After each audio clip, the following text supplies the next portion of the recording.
Hello everybody, welcome to the cabin, your every now and then update on the latest and greatest in Minecraft news.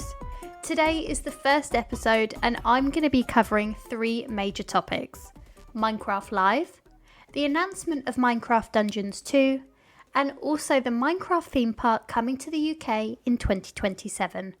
So get yourself comfy or play this in the background and we'll get into it.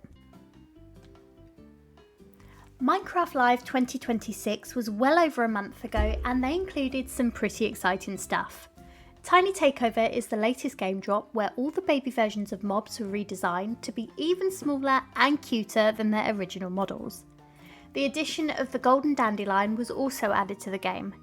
This can be crafted by combining 8 gold nuggets with a dandelion flower, and once used on a baby mob it will freeze it in its current state. It will never grow into an adult if you do this, meaning it will just stay cute and tiny for the rest of its life. A second use of this flower will reverse the process and let them continue aging as if nothing's happened, and you can farm them as normal. The flowers can be used like other decorative plants, and there's also a small chance that by placing this next to a sapling and bone mealing it, it will let a bee's nest spawn when it grows into a tree. Currently the launcher has some fun graphics of the new baby variants, including the cursor changing to seeds, attracting an ungodly number of chicks out of thin air. This is available in the current version of Minecraft and is a small but sweet addition to the game. This is also the first drop using Mojang's new numbering system, where we'll see the version change to the current year followed by the number of release. So this version will be 26.1 followed by 26.2 and so forth. It's slightly different on Bedrock as they have more frequent releases throughout the year, but it will follow the same principle. Chaos Cubed. Now, I'll be honest, I keep getting the name wrong. I think it should be called Cubed Chaos, but if you hear me muddle it up, just know I'm talking about the next game drop coming to Minecraft in the second quarter of 2026. Deep within the caves, you may notice something a little bit stinky.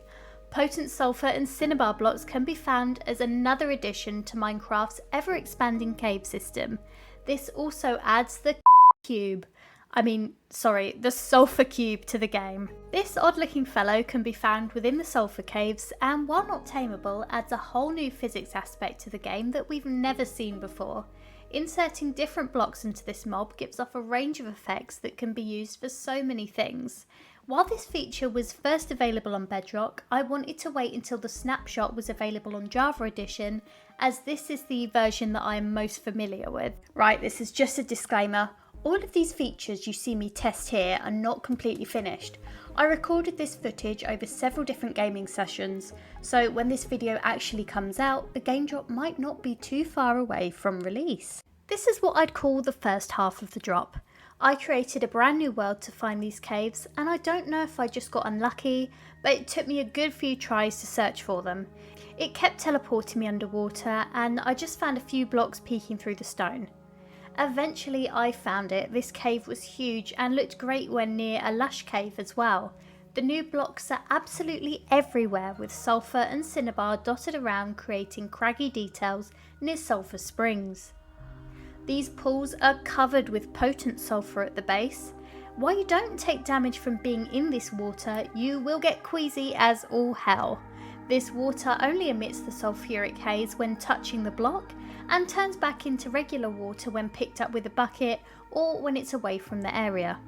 Both of these blocks here can be made into regular, polished and brick versions with slabs, stairs and chiselled variations all included as well. Geysers are a new addition to the game.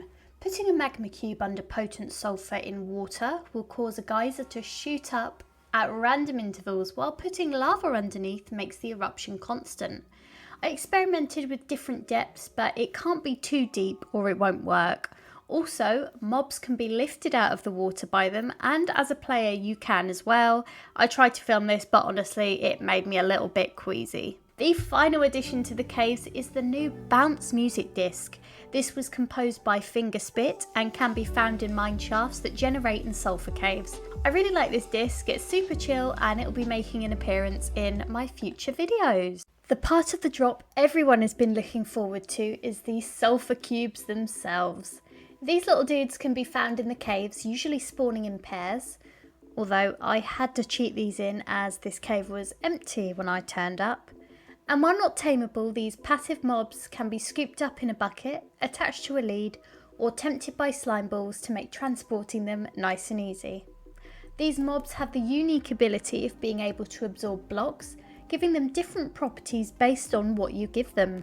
The cubes can be made bouncy, which gives them a rubber ball effect, fast flat, which makes them like a golf ball, fast sliding, which is similar to a hockey puck but it can no longer bounce, high resistance, this makes it difficult to push and unable to bounce, high, which makes it light as a feather, and this is my favourite effect, slow flat, which makes it heavy, slow sliding, which makes it slide slowly, giving it honeycomb will make it sticky.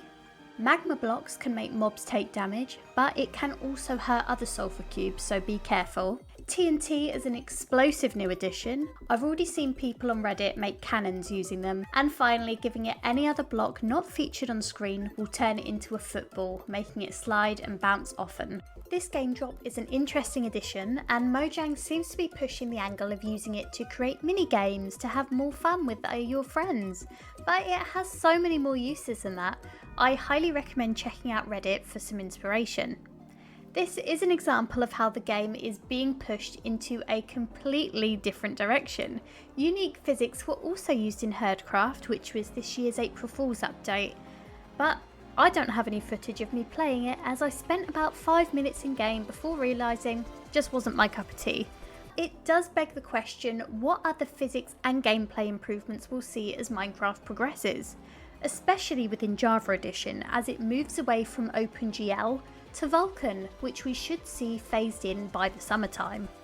Now, this will cause some issues for modders, as it's a completely different API, but Vulkan will allow so many more possibilities, such as finally getting vibrant visuals for Java, so we'll have to see whether this implementation goes according to plan. It's been 6 years since the release of Minecraft Dungeons, Mojang's highly popular action-packed RPG spin-off of the original game. I haven't played it myself, but from my research I understand that it followed the story of an illager named Archie, who after being driven away by his people tried to find a new home. He was kicked out of every village he came to, and after stumbling upon the Orb of Dominance, he decided to seek revenge on those who had wronged him. The game has a happy ending, with the overworld players freeing him from the corruption of the orb and accepting him into their group. Now, the game was left on a cliffhanger, and this is picked back up in the new trailer. The Dungeons 2 trailer was released a month ago and shows a peaceful village interlaced with clips of it being destroyed. We move into the deep dark with the portal flickering, which has absolutely piqued my interest. Now, not too many details have been released so far, but the comments are full of people who have been waiting for this highly anticipated sequel. The game is available to wishlist on Steam now and has a release date of later on this year. The final thing I want to touch on in this video is Minecraft World. This is in partnership with Merlin Entertainments and will be opening at Chessington World of Adventures in 2027. This is a section of the theme park that will have gift shops, Minecraft themed foods, meet and greets with in-game mobs and characters, and the world's first Minecraft coaster. With the success of the Minecraft movie, the reputation that the game has built over the years, and multiple collaborations with other brands, notably Lego, this seems to be a natural step for the franchise to take. Other video game theme parks have opened up within recent years, with Nintendo World as part of different Universal Studio locations being a prime example. I imagine that Minecraft World will be a great success, but they have to make sure they do this right. Thank you so much for watching this episode of The Cabin. The next episode will be in a few months' time when we get more gameplay news. If you like what you've seen, hit the subscribe button and I'll see you in the next one. Bye!